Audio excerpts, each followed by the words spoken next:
توکلت علیک یا رب العالمین۔ جس طرح سے ہم پچھلی حکومت کے بارے میں اپنے تجزیے پیش کرتے رہے ہیں اور ہماری گفتگو کا ایک بڑا حصہ اس بات پر بھی تھا کہ پی ٹی آئی کو جائز حصے سے کہیں زیادہ اسے نوازا گیا تھا، دو چار ادھر ادھر کی پارٹیوں کو ان کے ساتھ باندھ کر ان کے سپورٹ ایک صوبہ کر دیا گیا، اور باوجود اس کے کہ عمران خان صاحب یہ کہتے رہے کہ ہم کسی کے ساتھ کولیشن نہیں کریں گے، کسی کے ساتھ نہیں ملیں گے، لیکن خیبر پختونخوا میں جو ان کی حکومت تھی وہ انہی بمبوؤں پر، انہی بانسوں پر، انہی سہاروں پر کھڑی رہی اور وہاں پر ایک قسم کی کولیشن گورنمنٹ بنی۔ 2013 کے جو الیکشن تھے اس کو بہت سوچے سمجھے منصوبے کے تحت اس طرح سے ڈیوائیڈ کر دیا گیا کہ کوئی آئینی اکثریت لے کر نہ آ سکے، یعنی دو قسم کی اکثریت ہوتی ہے، ایک سادہ اکثریت ہوتی ہے اور ایک آئینی اکثریت ہوتی ہے، قانون ساز اکثریت، کہ وہ اپنی مرضی سے اپنے بل وغیرہ پاس کر سکتے ہیں اور جو قانون چاہیں، قانون ساز میجورٹی جسے کہتے ہیں، اس کے تحت وہ وہاں پر قانون سازی کر سکیں۔ لیکن یہ کیونکہ بنڈر بانٹ تھی، حقیقتاً یہاں پر کسی اپوزیشن کا وجود نہیں تھا، اس لیے ان کے وہ تمام قانون جو لوگ یہ چاہتے تھے وہ منظور ہوتے گئے اور یہ بناتے چلے گئے، یہاں تک کہ کچھ قانون انہوں نے قانونی حدود سے تجاوز کر کے بنائے جو ان لوگوں کے منہ پہ واپس مار دیے گئے، اور کچھ قانون ایسے تھے کہ جس میں سب کو اپنی اپنی عافیت نظر آ رہی تھی، اس لیے اس پر خاموشی اختیار کی گئی، ایون پی ٹی آئی کی طرف سے بھی، جو میرے مطابق نمبر 2 اپوزیشن رہی ہے اس گزشتہ 5 سالوں میں۔ نمبر 1 اپوزیشن جو تھی وہ نون لیگ کی اپنی کرتوت تھی، اس میں کسی اور کا لینا دینا نہیں، وہ ایک اللہ کی لاٹھی تھی۔ انہوں نے تو اپنے طور پر جو دھرنے کیے یا جو بھی یہ مذاق کہوں گا اسے، کہ اس سے انہوں نے کچھ حاصل نہیں کیا، اتنے بڑے بڑے دھرنوں سے، وہ مولانا طاہر القادری صاحب کے دھرنے ہوں یا پی ٹی آئی کے دھرنے ہوں عمران خان صاحب کے، ان سے انہوں نے کچھ حاصل نہیں کیا، بس چھوٹی موٹی نیگوشیشن کے بعد، جسے یہ خود کہتے ہیں مک مکا، تو ان لوگوں نے خود بھی یہ مک مکا، ٹی آر او بنائے گئے 4 ریفرنسز پر کہ 4 حلقوں کو کھول دیں، لیکن وہاں پر بھی ان کی ٹیم منہ کے بل گری نیگوشیٹرز، اور انتہائی احمقانہ شرائط پر معاہدہ ہو گیا، اور وہ کیا تھا کہ اس بات کو دیکھا جائے گا کہ منظم دھاندلی ہوئی ہے، یہ نہیں دیکھا جائے گا کہ دھاندلی ہوئی ہے۔ کیسی عجیب بات، کسی بچے سے بھی کہو کہ کلاس روم سے ایک چاک غائب ہوا ہے، کس کی جیب میں ہے، تو وہ اگر اس سے آپ کہیں کہ بھئی ہم یہ نہیں دیکھیں گے کہ کس کے پاس سے نکلا، کس نے چوری کیا، بلکہ ہم یہ دیکھیں گے کہ باقاعدہ اس کے لیے پلاننگ کی گئی تھی یا نہیں، یعنی ریسرچ میں آپ لوگوں نے جا کر کوئی کانسپریسی کی تھی کہ ہم جا کر یہ چاک چرائیں گے، تو اگر یہ کانسپریسی تھی تب تو ہم مانیں گے، تمہاری جیب سے نکلا ہے، تمہارے قبضے سے نکلا ہے، اٹ مینس نتھنگ۔ تو یہ بالکل اسی طرح سے تھا کہ یہ الیکشن چرایا گیا ہے تو اس پر ہم بات نہیں کریں گے، ہم یہ دیکھیں گے کہ اس کی باقاعدہ کوئی منصوبہ بندی کی گئی تھی، اور وہ انارکلی کا جو پریس تھا وہ کسی منصوبہ بندی کا حصہ نہیں تھا، سعد رفیق صاحب کی گاڑی میں جو بیلٹ پیپر تھے وہ کسی منصوبہ بندی کا حصہ نہیں تھے، اور جہاں جہاں بھی آر اوز وغیرہ بیٹھے ہوئے تھے، کہیں پیسے دیے جا رہے تھے، کہیں لوگوں کو ہراساں کیا جا رہا تھا، کہیں لوگوں کو اغوا کیا جا رہا تھا، کہیں لوگوں کو ووٹ دینے سے روکا جا رہا تھا، تو ان کو ہم ایک پلاننگ کا حصہ نہیں سمجھیں گے، بلکہ وہ ایک انڈیویجول حرکت ہوئی ہے اور وہ قابل معافی بھی ہے۔ Does it make sense? یہاں پر اگر کوئی مجھے یہ کہے کہ جی اس میں اسٹیبلشمنٹ تھی، اس میں فوج تھی اور اس میں عدالت بھی شامل تھی، تو میں مان لوں گا، اس لیے کہ چارٹر آف ڈیموکریسی میں جو فوج کا حصہ تھا وہ یہی تھا کہ ہم 15 سال تک کسی قسم کی مداخلت نہیں کریں گے، انہیں ڈیریل نہیں ہونے دیں گے، یہ تو گرنا چاہتے تھے لیکن انہیں سہارا دیا گیا کہ کہیں ایسا نہ ہو کہ ان کی حرکتوں کی وجہ سے وہ معاہدہ کینسل ہو جائے، جس چیز کو ہم نے اتنے عرصے برداشت کیا ہے۔ اس دوران زرداری صاحب کی حکومت کو برداشت کیا، اس سے پہلے مشرف صاحب کی آدھی سے زیادہ حکومت کو برداشت کیا، تو اب آخر میں آ کر ایسا نہ ہو کہ یہ معاہدہ اگر ناکام ہو جائے جیسا کہ یہ لوگ چاہ رہے تھے۔ ہم نے دیکھا کہ یہ سپریم کورٹ کے خلاف، Pakistan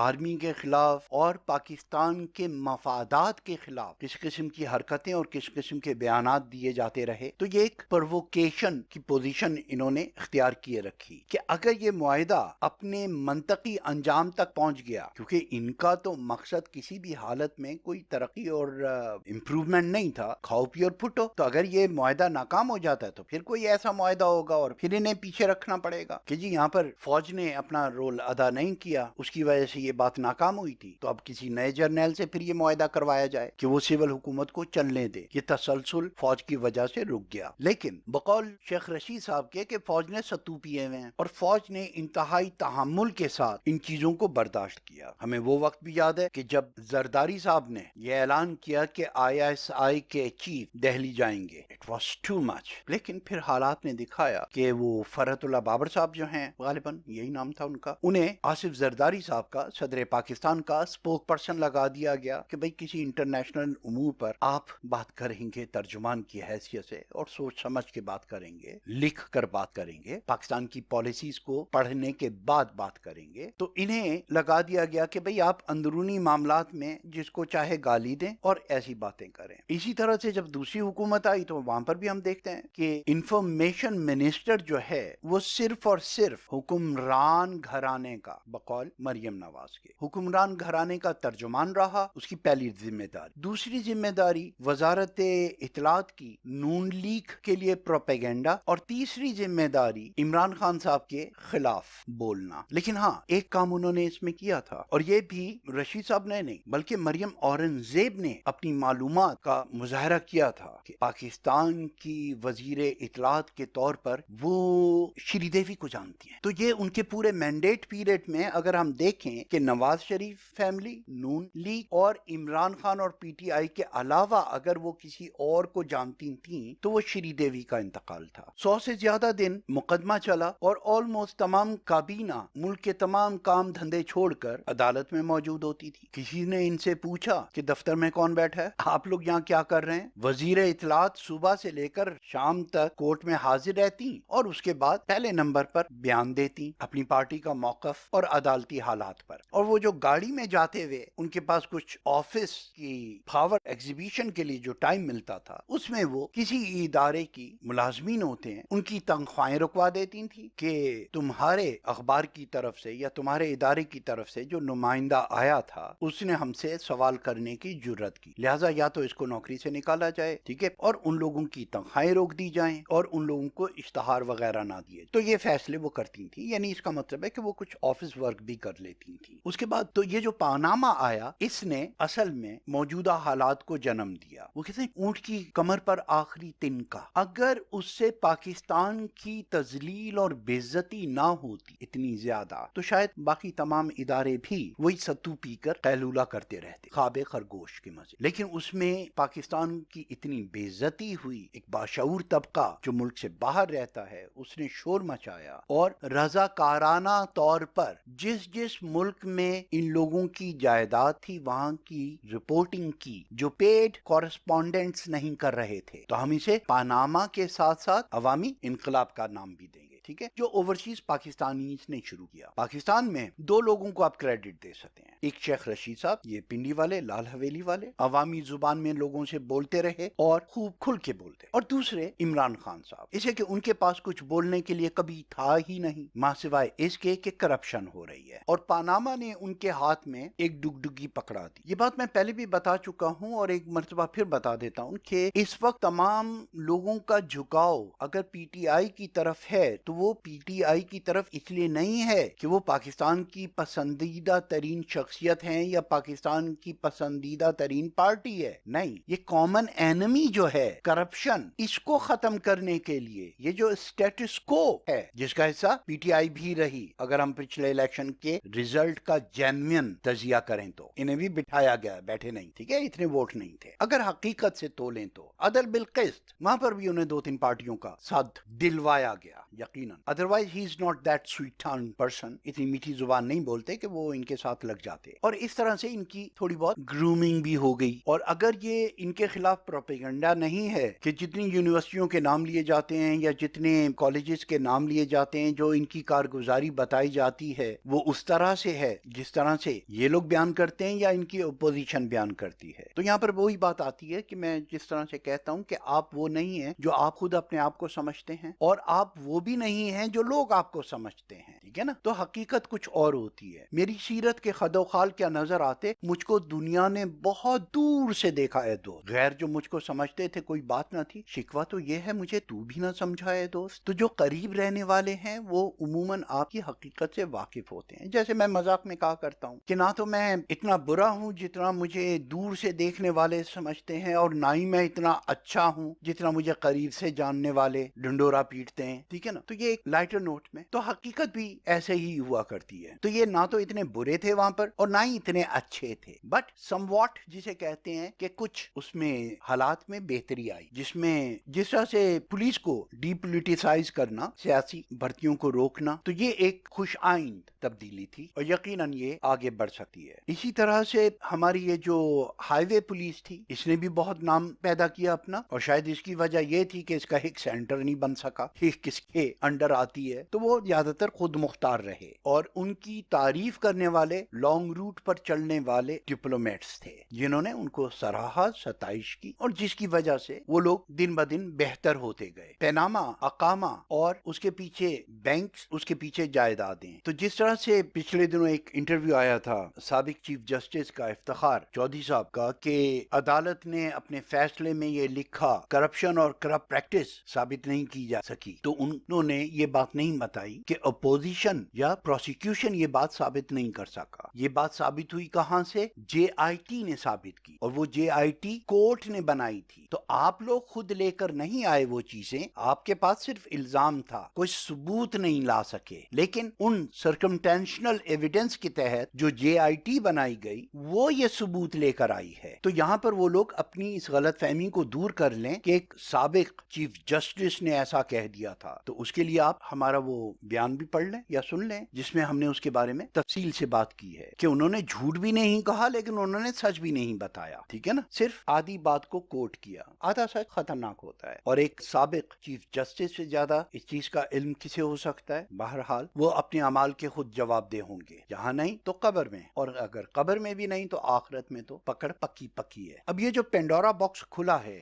beginning of the end کے نام سے جو ہماری ویڈیو وائرل ہو چکی, اس میں اس کی کافی تفصیل موجود ہے, تو مجھے ان تفصیلات کی طرف جانے کی ضرورت نہیں ہے. اقامہ کیا ہوتا ہے یہ بھی بتا چکے ہیں ہم لوگ, پیناما کیا ہے یہ بھی بتا چکے ہیں, اور ملک سے باہر جو اکاؤنٹ کھولے گئے ہیں یا جو جائیدادیں ہیں ان کا پس منظر کیا ہے وہ بھی بتا دیا گیا ہے. اور اب ایون فیلڈ کے جو اپارٹمنٹس ہیں ان کی حیثیت اب پروف کی ہو گئی ہے, لیڈنگ ٹو دی پروف نہیں بلکہ now they are the evidence. ٹھیک ہے, یہ کچھ ٹیکنیکل ٹرمز ہیں. It is not proof, it is not evidence, but it leads to evidence. ٹھیک ہے نا. اچھا, تو وہاں پر سرکمٹینشنل کا لفظ بھی آیا کرتا ہے کہ if it leads to evidence then there something is wrong, then there something might or might not depend which kind of circumstantial evidence is. ٹھیک ہے. اور اس کے لیے آپ وہ دھواں اور آگ والی مثال, معرفت کی مثال دینیات میں جو تھی, اس کو بھی شامل کر کے سمجھ سکتے ہیں بڑی آسانی سے. کارگل سے فوجیں ہٹانا, کلبھوشن یادو کے بارے میں بات نہ کرنا, پانی کے مقدمات میں سنجیدگی سے پاکستان کی پارٹیسپیشن نہ کروانا, میمو گیٹ, اور سب سے بڑی جو وربل غداری سامنے آئی ثبوت کے ساتھ, وہ نواز شریف کا وہ بیان کہ بمبئی ٹیررزم میں پاکستان کو انہوں نے باضابطہ طور پر ملوث کیا, اور جسے انڈیا نے اور بین الاقوامی برادری نے اسے ایک ملک کے وزیر اعظم کے اقرار نامے کے طور پر قبول کیا. اس سے بڑی گواہی اور اس سے بڑا ثبوت انہیں کہیں سے بھی نہیں مل سکتا تھا. یہاں تک کہ صدر پاکستان بھی اگر یہ بیان دیتے تو ان کے بارے میں بھی یہ کہا جا سکتا تھا کہ جی آپ حکومت کے نگران ہیں, معاملات آپ کے ہاتھ میں نہیں تھے. تو ان باتوں کی انتظامی امور کے جو ذمہ دار تھے ان کے پاس زیادہ معلومات ہیں. لہذا اگر اس وقت ممنون صاحب اپنی ممنونیت میں یہ کہہ دیں کہ نواز شریف صاحب نے غلط کہا ہے, تو ان کا یہ بیان اتنی بڑی حیثیت نہیں رکھتا, اس لیے کہ یہ صاف کہا جائے گا کہ بھئی آپ کے ہاتھ میں تو انتظامی امور نہیں ہے نا, تو یہ بیان اس نے دیا ہے جس کے ہاتھ میں انتظامی امور ہیں. تو اس سے بڑی گواہی پاکستان کے خلاف کہیں سے اور ہو نہیں سکتی. اٹس کال فار آرٹیکل 6, جیسا کہ میں پہلے ان کے بارے میں سزائیں بھی بتا چکا ہوں کہ ان کو سزائے موت ہوگی اس میں, اور جو کنورٹ کر کر عمر قید میں ہو جائے گی. آج ایک سچی جھوٹی افواہ اڑی ہے کہ ان کے گردے فیل ہو رہے ہیں. نہیں, ایسا نہیں ہے. آئی ڈونٹ بلیو دیٹ کہ 5 دن میں ان کے گردے فیل ہونے شروع ہو گئے. ہر کوئی مانیٹر ہوتا تو وہ دکھاتا کہ ان کے ضمیر پہلے فیل ہوئے تھے, پھر ان کی عقل فیل ہوئی ہے کہ بندر کا ہاتھ اوکلی میں جو میں نے بتایا کہ اب بھی وہ یہ سمجھ رہے ہیں. الطاف حسین کے یہ جملے پر پاکستان نے بلکہ انہوں نے برطانوی حکومت سے یہ شکایت کی کہ یہ ہنگامہ آرائی کی طرف قوم کو اکسا رہا ہے، لیکن جب یہ لندن سے چلتے ہوئے خود کہتے ہیں کہ کیا مجھے جیل کی سلاخیں توڑ کر باہر نکالو گے، یہ کس بات کی دعوت ہے؟ کیا اس پر دہشت گردی کے تحت مقدمہ نہیں چلنا چاہیے؟ وہ بھی چلے گا. تو اب آئیے تھوڑا سا مستقبل کی طرف دیکھیں. یہ جن الیکشن کے بارے میں اتنی زبردست بات ہو رہی ہے، یہ خانہ پوری سے زیادہ حیثیت نہیں رکھتا کہ کوئی بھی ایکسکیوز نہ آئے، بس ایک الیکشن کرا دیا جائے اور اس کے بعد ہمارا وہ میعاد بھی پوری ہو جائے اور یہ وعدہ بھی پورا ہو جائے. لیکن اس کے بعد ہوگا کیا؟ جب یہ مقدمات سامنے آئیں گے تو یہ ساری کی ساری پرانی پارلیمنٹ اور آنے والی پارلیمنٹ یہ سب اندر جا رہے ہیں. ایک چیز کہلاتی ہے ایگزائل گورنمنٹ، ٹھیک ہے نا؟ تو اس کی کوشش کریں گے پی پی والے، پیپلز پارٹی جو ہے وہ ایک ایگزائل ٹائپ کی گورنمنٹ بنائے گی کہ کچھ ان کے بھاگے ہوئے باہر جا کر کوشش کریں گے کہ وہاں پر ایک ایسا سیل قائم رہے جو پاکستان کے خلاف اور عدلیہ کے خلاف اور اس نظام کے خلاف دنیا میں پروپیگنڈا کرتے رہیں. اور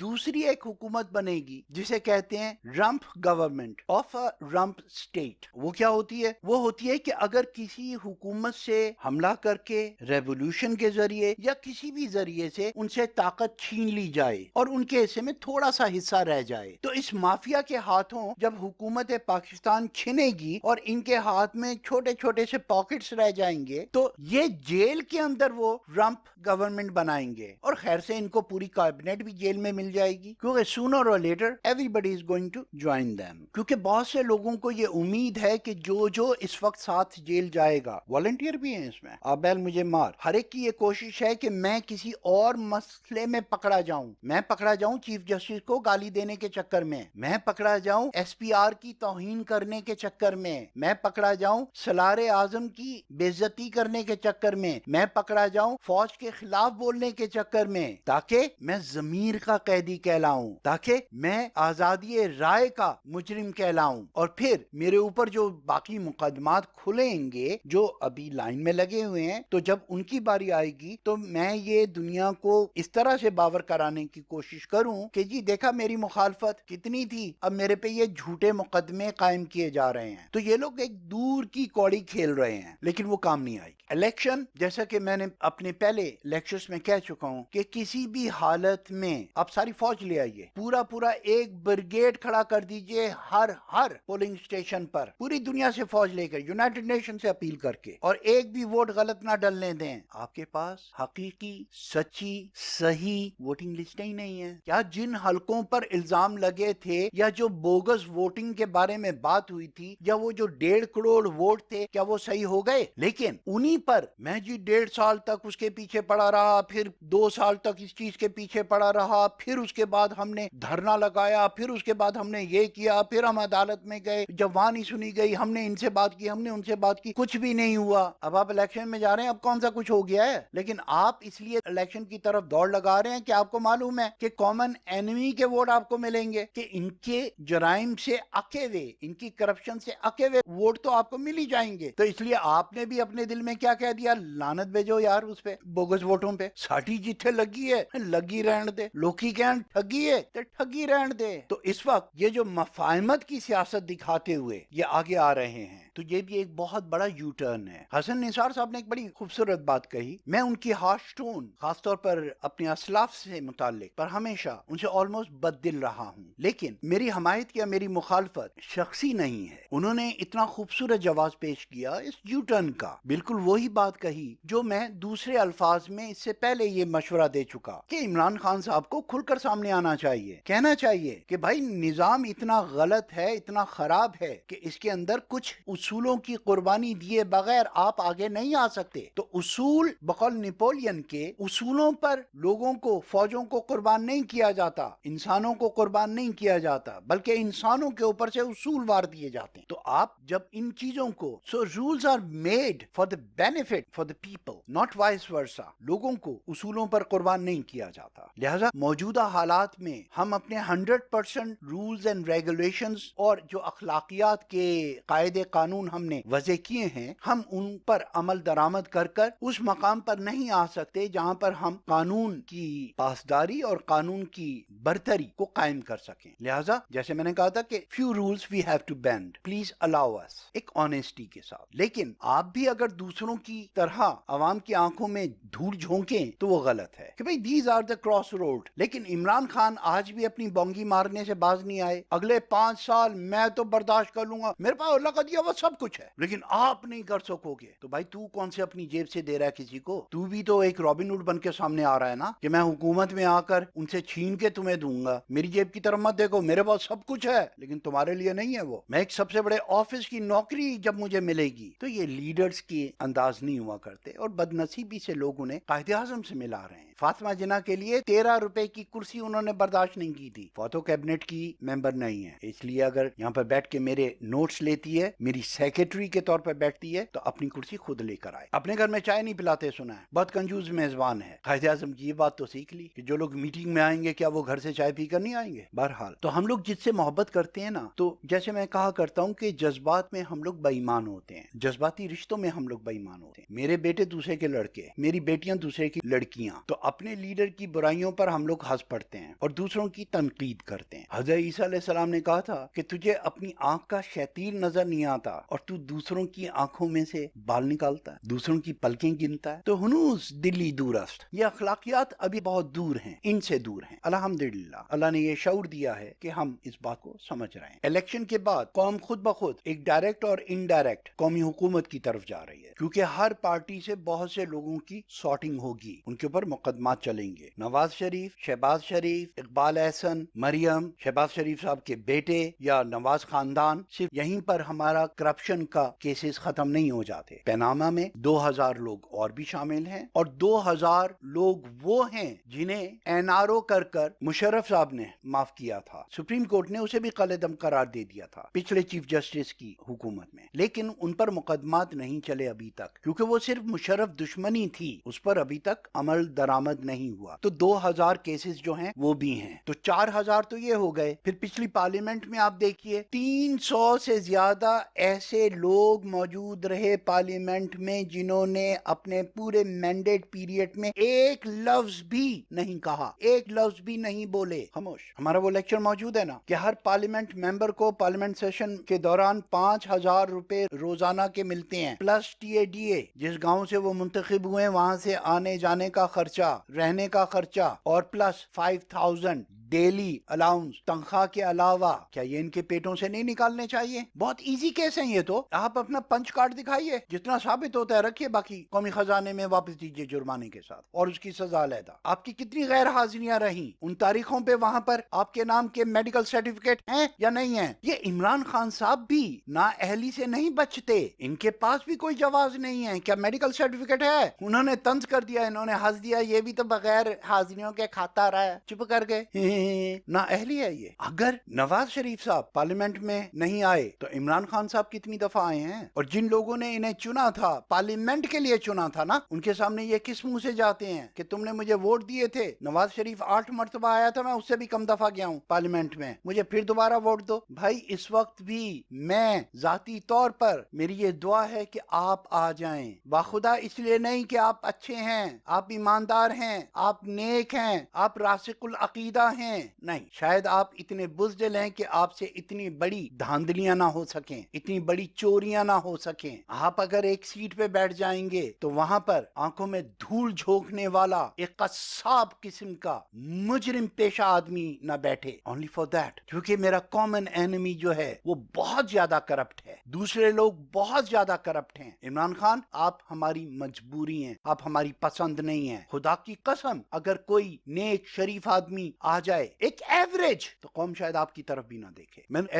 ایسی آرگنائزیشن جوائن کی جہاں صرف میری موجودگی کی وجہ سے وہ تمام تقریریں ہدف کر دی جاتی تھیں کہ نہیں اس وقت یہ بیٹھا ہے یہاں، نہیں اس وقت یہ ایک آدمی بیٹھا ہے یہاں، یہ انہی میں سے ایک ہے، تو اس کے سامنے ایجنڈے پر یہ گفتگو نہیں ہونی چاہیے۔ تو آج بھی میں یہی سوچ کر آپ کی حمایت کرنے پر مجبور ہوں کہ ان ڈاکوؤں کے مقابلے میں ایک خود غرض بونگا از ناٹ بیڈ آپشن، نہ کھائے گا نہ کھانے دے گا، اس حد تک آئی ایکسپٹ یو، لیکن پاکستان کے لیے، پاکستان کے نظام کے لیے، پاکستان کی حکومت کے لیے میرا معیار بہت اونچا ہے، اور ان تمام لوگوں سے میری اپیل ہے کہ خدا کے واسطے قائد اعظم کی اتنی تذلیل مت کیجیے۔ عمران خان صاحب بہت اچھے ہوں گے آپ کی نظر میں بھی اور میری نظر میں بھی، لیکن قائد اعظم سے ان کا کوئی جوڑ نہیں۔ ان جیسا بننے کی میں کوشش کر رہا، ہم میں سے ہر ایک کو کوشش کرنی چاہیے، اور اس کے لیے کیا ضروری ہے؟ قائد اعظم کی سوانح پڑھیے، دیکھیے اسے عملی طور پر۔ بہرحال ایک ہنگ گورنمنٹ آ رہی ہے، میری اپیل ہے ان لوگوں سے جو ووٹ نہیں دیتے، جو جس کو ووٹ دیتا تھا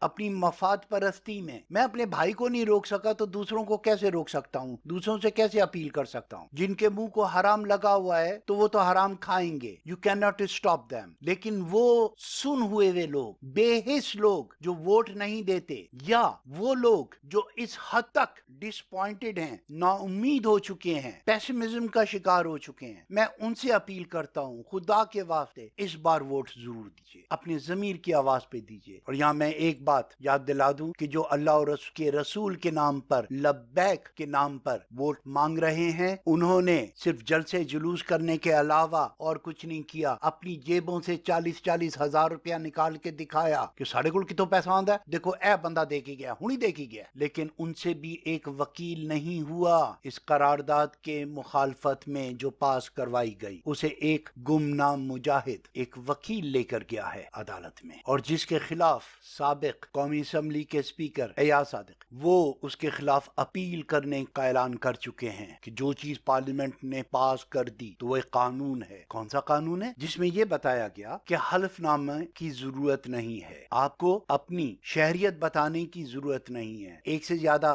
نوکریاں بتانے کی ضرورت نہیں ہے، اثاثے تو ڈکلیئر ہوں گے، اور آپ کو یہ بتانے کی ضرورت نہیں ہے کہ آپ بینک ڈیفالٹر رہے ہیں، آپ نے قرضے معاف کروائے ہیں، یہ بتانے کی ضرورت نہیں ہے۔ ان کو پی ٹی آئی نے بھی ایکسپٹ کیا، سائن کیے ہیں، لیکن لبیک والے کیونکہ حکومت میں نہیں تھے، باہر تھے، تو وہ اسے کورٹ میں لے جا سکتے تھے، لیکن اللہ پاک جس سے چاہے کام لے لے، وہ ایک انڈیویجول انسان اور اس کے ساتھی، اللہ انہیں غیب سے نوازے۔ رسول اللہ صلی اللہ علیہ وآلہ وسلم کی ناموس کے اس مجاہد کو میرا سلام، اور اللہ کی لعنت ہو ان تمام جھوٹوں پر اور ان بے غیرتوں پر جنہوں نے چپ سادھی، اس میں کوئی تمیز نہیں ہے اپنے اور پرائی۔ اللہ پاکستان اور پاکستان کے حامیوں کو اپنے حفظ و امان میں رکھے، فی امان اللہ۔